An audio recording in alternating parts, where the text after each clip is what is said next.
They live under one roof, eat and work together.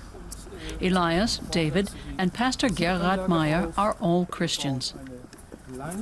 And Pastor Meyer wants to help his fellow Christians. He's given them sanctuary in his church. Elias and David are two among thousands of refugees in Germany who face deportation. I know we can't help all of these people. There are only a few we can assist. The great bulk of them pass us by. The large numbers on television and those who drown in the Mediterranean remain nameless refugees. We can only support those we meet face to face. In Sanctuary, David and Elias have spent most of their time in the parish hall. They're using much of that time to learn German.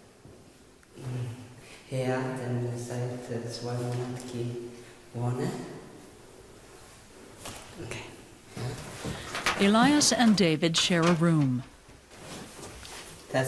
This is my bed, and that's his. Okay. Mir Sport machen. Kannst du mir ein paar Tobes geben? Do you sometimes miss your families? Ja, Yes, I miss my family, my mother and father, and reading. And David? Ja, ich habe. Yes, I have my father, but no family anymore. My mother's gone. Weg. Okay, das ist gut. Hallo, das ist meine Familie. Mein Vater heißt Robiel. Ist Lehrer. Schwester. Elias, here on the left, fled his home country of Eritrea 3 years ago. His 7 sisters and brothers fled with him. They now live dispersed all over Europe. One brother didn't survive the journey. He drowned with 500 other people in the Mediterranean. Das Symbol auf der Eisfläche abbildet. David is 22, just as old as Elias, but much more introverted. Every day he works for the parish clerk in a church in Tosted, near Hamburg. His friend Christian helps him. He too is a migrant, but he's already been recognized as an asylum seeker. That means he can move about freely, and he's David's link to the outside. He brings him food and tobacco. David's situation is precarious because German asylum law is complicated. Only here on church property is he currently safe from deportation. The church says David has a right to sanctuary. Despite help from the parish, it's distressing. I think it's good that at least he can do something out here in the churchyard, because I could not imagine him just sitting inside 4 walls. It'd be like imprisonment.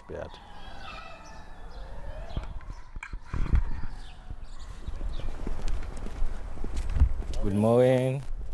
This walkway is their border. Even though the police could arrest him here, on the church side he's left in peace, as his friend Christian explains. The church premises ends here, not there. So most of the time when we are working and we have to go to the church to clean the chairs and the tables, the police is always watching. Sometimes I feel so afraid. I think about him, you know. Anytime we are coming here, I always pray to God that nothing happens, because the police is always going and coming and going and coming. I really feel afraid for him too. And We asked David if Christian takes good care of him.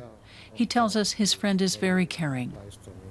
Very caring about my life, always.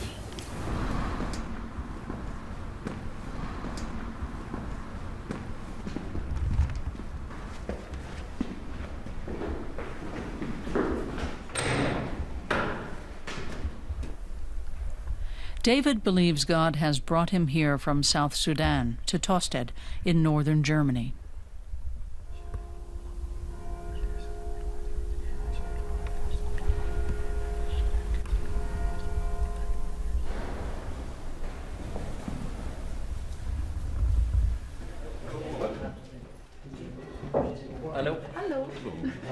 Hans-Ulrich Kunze supports all the refugees in his town, not just those in religious sanctuary.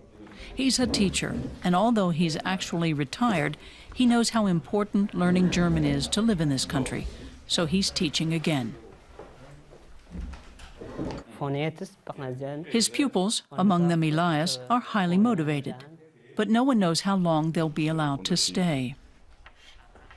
Everyone here knows the German word for fingerprint. As soon as they get to Europe, the migrants are fingerprinted. But hardly any arrive directly in Germany. Many are registered in Italy, Spain, or Bulgaria. That means many face deportation to those so-called safe third countries. It's a total disaster when you see what it does to individual people. When you see what the refugees here have gone through, this bureaucratic regulation is sometimes completely incomprehensible. I don't know how you can justify it, how you can cold-heartedly subject people to these bureaucratic conditions. That's Fortress Europe, letting nobody in. It's hard to bear. Und die niemand reingelassen wird. Schwer erträglich.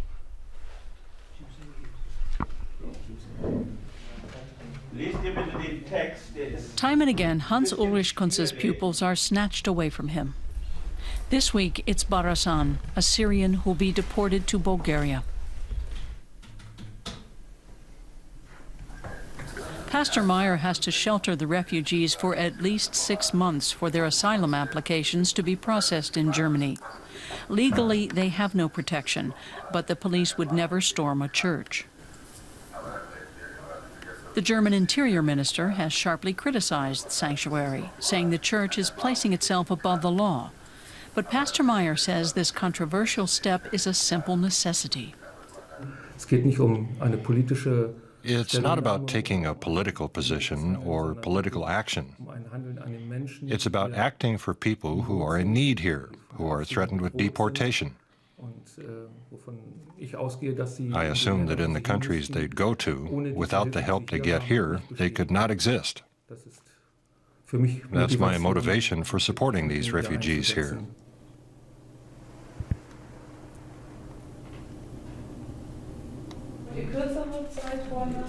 The congregation is also annoyed at the Interior Minister because he declared church sanctuary to be as illegal as Sharia, Islamic law. But that accusation has made them defiant. For the first time, they're publicizing their sanctuary.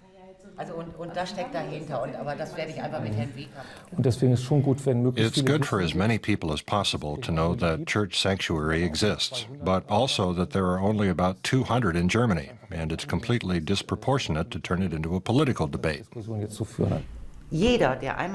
If you've ever had contact with refugees or spoken to them once, you lose your fears, worries and negative preconceptions right away.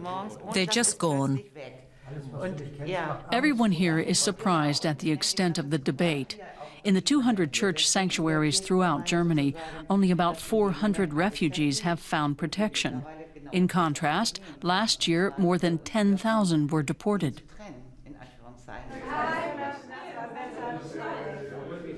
Once a week, congregation members get together with David and Elias. They talk, cook, and eat together.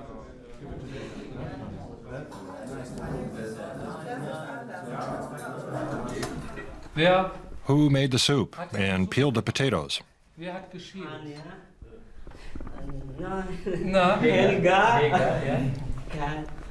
The meeting offers the refugees another opportunity to practice speaking German.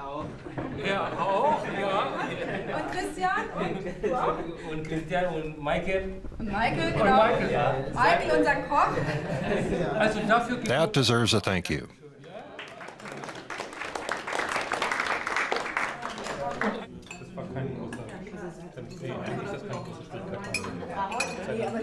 But one question still looms today. What will happen to the refugees? Ich kann leider nicht in die Zukunft schauen, aber Unfortunately, I can't look into the future, but I hope they're on the right path here. I hope they can stay here, where they've begun to integrate themselves and learn the language. And they've made friends, as you can see. I hope there's a future for both of them, a good future that they can make something of. Zukunft, aus der sie was machen können. Toi, toi. Ne?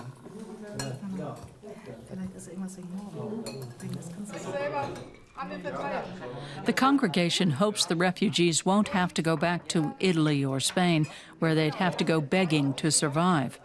That's why they're continuing to resist and challenge German asylum law. Du bist Koch. But although more and more parishes in Germany are doing the same, church sanctuary remains an exception. It's a small signal of help in times when rejection of refugees has grown in Germany.